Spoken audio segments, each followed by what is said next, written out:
Nicolas est peut-être dans un lit d'hôpital, mais il n'est pas malade. Il est là pour sauver des vies. On m'a dit qu'il y avait besoin et qu'il fallait le faire.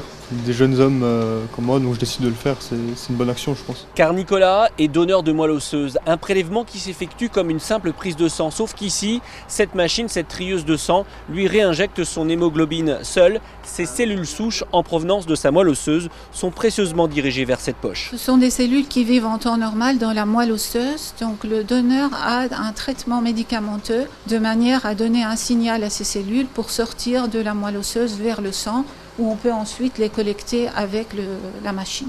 Un prélèvement qui pour Nicolas prend plus de 5 heures. Mais avant d'en arriver là, le sang de Nicolas, ou plutôt son ADN, a été identifié dans ce laboratoire pour connaître précisément sa carte génétique immunitaire. Car quand on parle de cellules souches, la compatibilité avec un malade atteint d'une leucémie et qui a besoin de ces cellules est d'une chance sur 1 million. Comme on va chez un patient qui va être greffé d'une moelle osseuse, en fait, on va remplacer son système immunitaire par un autre système immunitaire.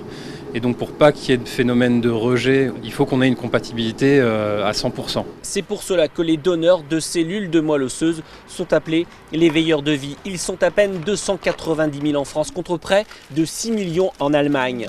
Pour Nicolas, son prélèvement de cellules souches sera dans les 24 heures quelque part en France ou en Europe donné à un receveur, un malade qui attend ce précieux chargement, synonyme d'espoir de guérison.